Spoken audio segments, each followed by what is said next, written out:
অসম থেকে বিহারে পাচারের উদ্দেশ্যে নিয়ে যাওয়া হচ্ছিল মদ। তার আগেই মদ বোঝাই ট্রাক আটক করলো বাগডোগরা থানার পুলিশ। ঘটনায় গ্রেফতার ট্রাকের চালক এবং সহকারী চালক।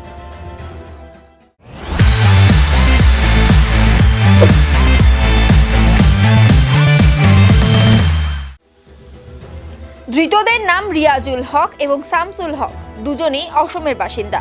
পুলিশ সূত্রে জানা গিয়েছে, গোপন সূত্রের খবরের ভিত্তিতে বাগডোগরা থানার পুলিশ 31 নম্বর জাতীয় সড়কে অভিযান চালিয়ে অসম থেকে বিহারগামী একটি মালবাহী ট্রাককে আটক করে তল্লাশি চালায়।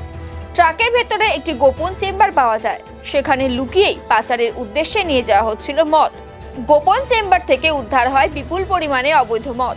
ঘটনায় গ্রেফতার করা হয় ট্রাকের চালক এবং সহকারী চালককে। পুলিশ সূত্রে খবর, ট্রাক থেকে 54টি কার্টনে 1704 বোতল মদ উদ্ধার হয়েছে। উদ্ধার হওয়া মদের বাজার মূল্য লক্ষাধিক টাকা। ধৃতদের রবিবার শিলিগুড়ি আদালতে পেশ করা হবে।